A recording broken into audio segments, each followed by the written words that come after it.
महाराज जी, हाँ, आपका थोड़ा सा प्रश्न ऐसा है कि ये कह रहे हैं कि मुझे 15-15 नींद की गोली लेने की नशा की आदत पड़ गई है महाराज जी। मतलब बिना उससे रह ही नहीं पाता मैं, और इसके चक्कर में मतलब विकलांगता तो है ही है कह रहे हैं शरीर में, बट अभी कहते हैं मैं इससे बाहर निकलना चाहता हूँ, बट 15 गोली 15 गोली लेते हैं। हमें लगता है साधारण आदमी ले तो कौन मर जाए। आप डॉक्टर को दिखाइए और ऐसे जीवन नष्ट मत कीजिए। खाया था लेकिन उसने कहा कि 90 दिन तक अलग रहो इससे। 90 दिन से अलग रहो, बट ये रह नहीं पा रहे उस चीज से अलग। कैसे रहें? कह रहे कि आदत पड़ गई। जमा करवाना पड़ता है, जैसे पुलिस में छोड़ोगे ना अपने ड्रग सेंटर होके वगैरह, हाँ वहाँ पे जाए तो ये सुधर सकता है, क्योंकि हमारे जम्मू कश्मीर में है ना ड्रग सेंटर, हाँ बैन आगे जो 24 घंटे टीके शीके लगा के रहते हैं ना, फिर उनको चिट्टे वाले हो गए, फिर उनको जमा करवाना पड़ता है उधर से। इनके घर वाले थोड़ी सपोर्ट करें फिर। हाँ, ये क्योंकि अब हमारे पास तो इसकी दवा होता है, हमारे पास तो इसकी दवा है, लेकिन आप गोली कैसे छोड़ दो? क्योंकि उसको डोज चाहिए, एक तो कड़ा शासन चाहिए और दूसरा कुछ डोज चाहिए जिससे वो दवाओं के द्वारा। महाराज जी इनके घर वालों को सपोर्ट चाहिए। हाँ हाँ, तो आप ऐसा कर लो जैसा ये सलाह दे रहे हैं। उधर आपके कहाँ के होगी? आगरा। वहाँ कोई ड्रग सेंटर होगा ना, जैसे आजकल गवर्नमेंट ने खोले। हाँ, नशा मुक्ति के। हाँ, 15 गोली 4-4 करके 3-3 करके 2-2 घंटे बाद 2-2 घंटे बाद 4-4 लेते हैं। 2-2। अच्छा, और नशे के रूप में लेते हैं। हाँ, मतलब फिर 2-4 घंटे सोए रहे ऐसे। नींद आती है पर नहीं, आप दवा करवाओ बच्चा, नहीं इससे तो शरीर भी और खराब हो जाएगा। ये तो आगे महाराज थोड़े 10 दिन हो गए वृंदावन में, एक भी गोली नहीं ली। 10 दिन वृंदावन हो गए हैं, बट एक भी गोली नहीं। या तुम 10-20 दिन और बने रहो, वाह, एक को गोली मत खाओ, ठीक हो जाओगे। और क्या, ये तो बहुत बड़ी बात तुमने बता दी कि 10 दिन हो गए और एक भी गोली नहीं खा। मैं कोई गोली देता नहीं। कह रहा यार मांग जा तो रहा हूँ, बट गोली नहीं दे रहा कोई। नहीं, तुम और वृंदावन रुको और छोड़ दो बच्चा यार, तुम छोड़ सकते हो। जब 10 दिन से छोड़ दिए तो 90 दिन नहीं रहने वाला हूँ।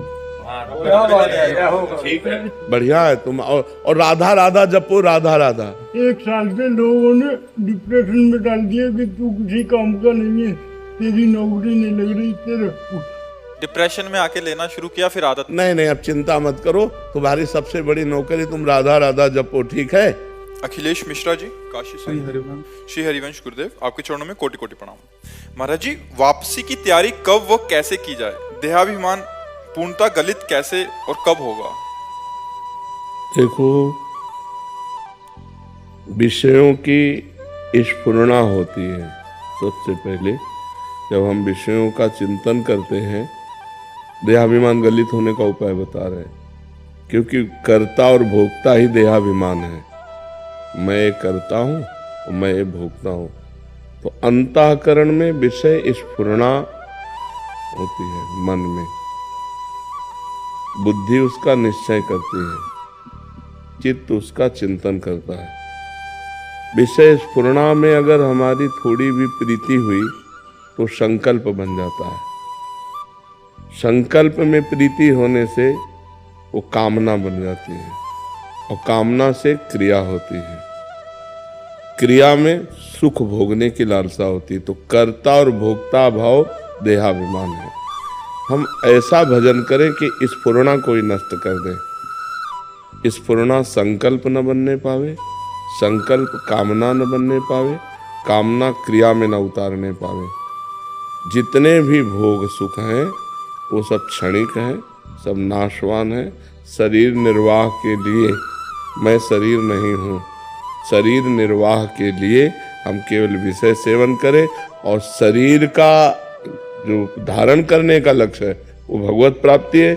इसलिए एक क्षण भी नाम का अंतराय न रह जाए।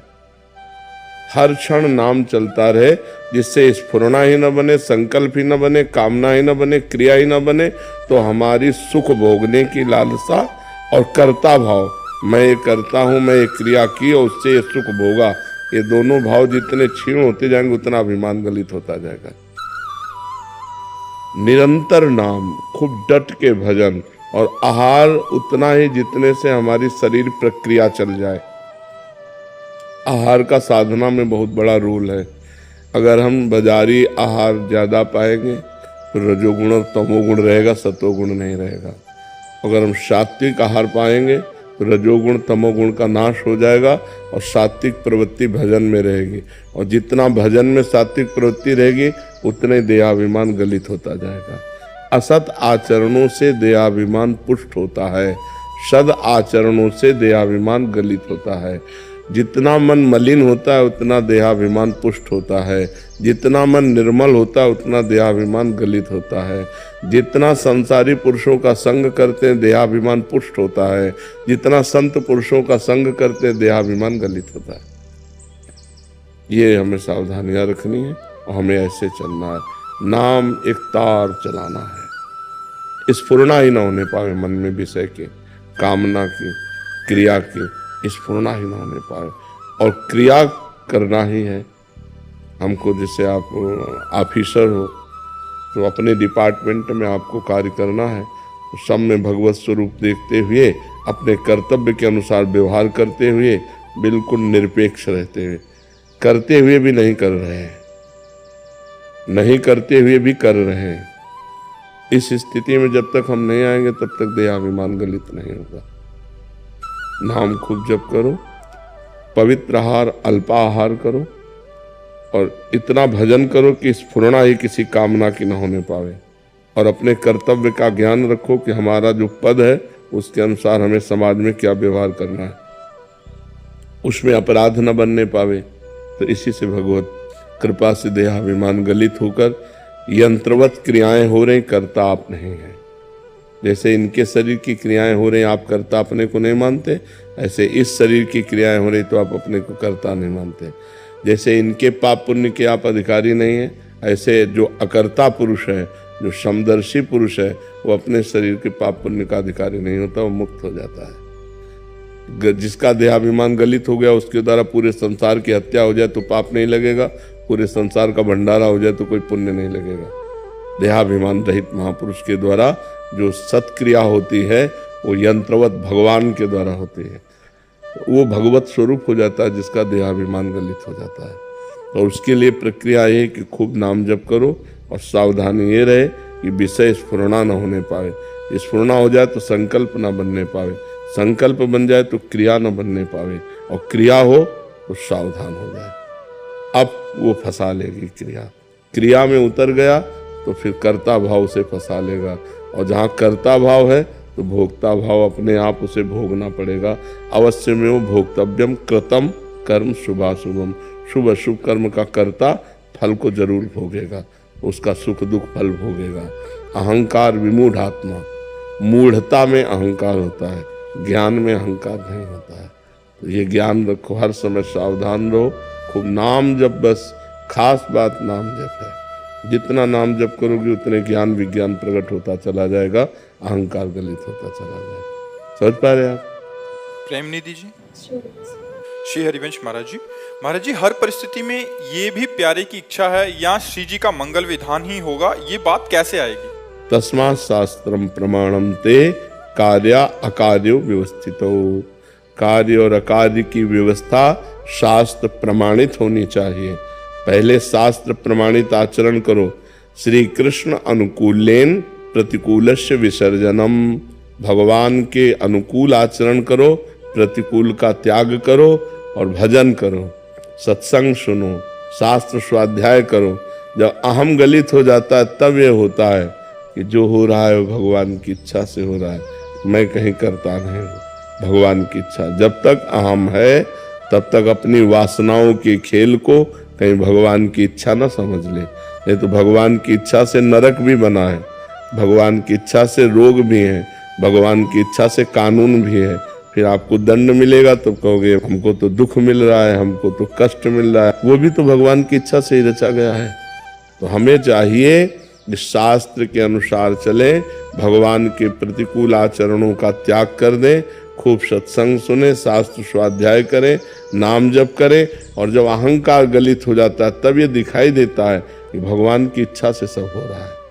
हर इच्छा भावी बलवाना, हृदय विचारत सम्मुख सुजाना। हर इच्छा का प्रबल खेल हो रहा है, कहीं पालन हो रहा है, कहीं सृजन हो रहा है, कहीं विनाश हो रहा है, ये भगवान की इच्छा से हो रहा है। वो निरपेक्ष महापुरुष भगवान की लीला का दर्शन करते हुए कभी किसी भी स्थिति में अशांत नहीं होता, उद्विग्न नहीं होता, चिंतित नहीं होता, शोकित नहीं होता। तब हम जान पाएंगे कि भगवान की इच्छा। अभी लोग मनमानी आचरण करते हैं और कह देते हैं भगवान की इच्छा के बिना पत्ता नहीं हिलेगा, तो फिर और भी कुछ है भगवान की इच्छा से। नरक है, दंड है, रोग है, कानून है, तो फिर भोगना पड़ेगा। अरविंद गुप्ता जी। राधे राधे। राधे राधे महाराज जी, आपके चरणों में कोटि कोटि प्रणाम। महाराज जी, मेरा एक प्रश्न है कि मुझे अपने स्वर्गीय माता पिता की निरंतर याद आती है तथा मन विचलित रहता है। महाराज जी, कृपया मुझे मार्ग दिखाएं। उनके कल्याण के लिए श्रीमद् भागवत सप्ताह करवाओ संस्कृत से और उनको प्रदान कर दो। जब उनका कल्याण हो जाएगा तो फिर आपको याद नहीं सताएगी। आपका कर्तव्य है तो संस्कृत के विद्वान ब्राह्मण से 7 दिन में पूरी भागवत का पाठ कराओ और उसको तृप्त करो, दक्षिणा, भोजन, वस्त्र आदि दे करके, और वो सब पुण्य अपने माता पिता को समर्पित कर दो। तो उसके प्रभाव से जब उनका कल्याण होगा फिर तुम्हारा स्मृति आना ये भी चला जाएगा। उनका कल्याण होना अनिवार्य है, क्योंकि आप उनके पुत्र हो, वो आपके माता पिता हैं। उनके कल्याण के लिए आप ऐसा करो। कोई विद्वान ब्राह्मण देखकर जो बेईमानी ना करे। बेईमानी का होता है कि आपको तो पता नहीं कितने अध्याय छोड़ दिए, कितने अध्याय कर लिए। ईमानदारी से पूरा साप्ताहिक श्रीमद् भागवत का पाठ करें और अच्छी दक्षिणा दीजिए उसको, भोजन, वस्त्र आदि दीजिए। 7 दिन बैठाल करके, चाहे आप ही सुनिए या किसी को आपको समय ना हो तो घर के किसी एक सदस्य को श्रोता बना दीजिए और वो पूरा संकल्प करके माता पिता को दे दे। तो इससे उनका कल्याण हो जाएगा और आपको शांति प्राप्त हो जाएगी। मोहित जी मथुरा से। श्री हरिवंश महाराज जी। महाराज जी, एक बात कुछ दिनों से परेशान कर रही है कि मृत्यु सत्य है, और इस बात को आपने अपने सत्संग और एकांतिक वार्तालाप में भी काफी बार बताया है कि पता नहीं कौन सा पल आखिरी हो। महाराज जी, आपसे बहुत प्रेम करते हैं, बहुत शिष्य परिकर भी करते हैं, और सच में वो पल देखना ही नहीं चाहते। आपके बिना कोई भी गति नहीं है महाराज जी। जब रात्रि में आपके दर्शन नहीं होते तो परिकर बोलते हैं। पर वो तो सत्य है, मृत्यु तो सत्य है। रात दिन हम तैयारी में लगे रहते हैं मृत्यु की। रात दिन तैयार रहते हैं, हर मिनट तैयार रहते हैं, हर सेकंड तैयार रहते हैं। हम हर सेकंड तैयार रहते हैं। किसी भी सेकंड मृत्यु आ जाए तो हम बिल्कुल तैयारी फिट किए हुए बैठे हैं। हर समय तन्मय रहते हैं कि कभी भी मृत्यु आ जाए, कोई सेकंड ऐसा खाली नहीं होना चाहिए जिसमें परमात्मा का चिंतन न हो और हमारा शरीर छूट जाए। ऐसा नहीं होना चाहिए। हम इसीलिए उत्तर दे रहे हैं, लेकिन हम तैयार बैठे हैं उत्तर देते हुए कि पता नहीं अगला शब्द हम बोल पावे कि ना बोल पावे। वो भगवान में हर समय राधा राधा राधा उत्तर बोलते हुए।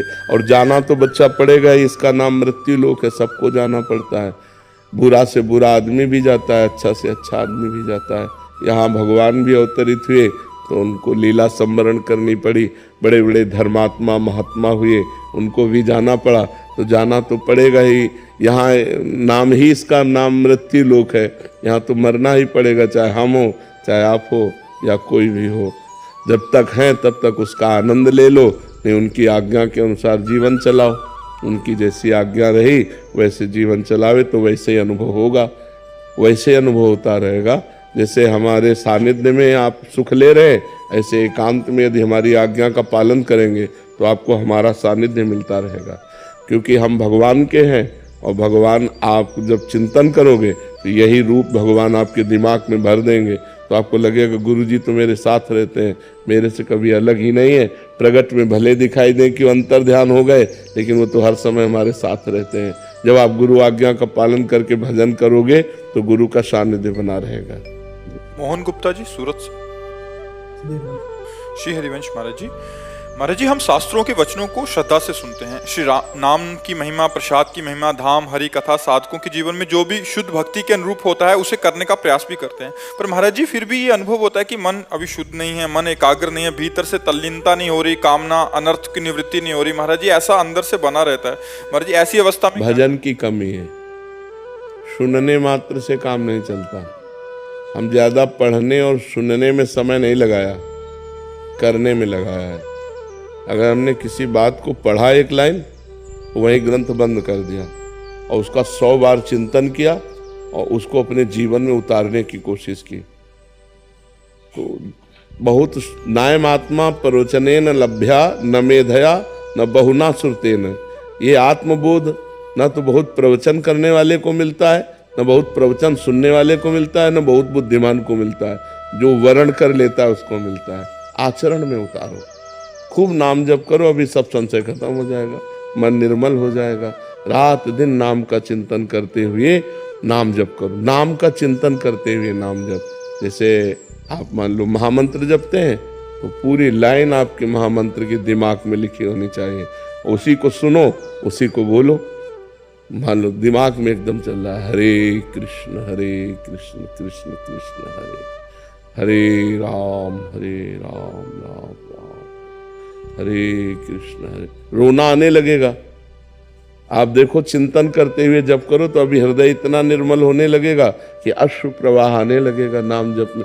अब वो चल रहा है माला अंगुली में, जबान में नाम और मन संसार में, तो कनेक्शन सही नहीं है। जब तीनों का कनेक्शन एक बैठ जाएगा, मन जिह्वा और माला, तब आनंद आने लगेगा। खूब जप करो, 1 मिनट भी खाली मत रहो। पता नहीं कौन सा मिनट हमारी जिंदगी का आखिरी मिनट हो और उस समय हम कुछ और चिंतन कर रहे हो।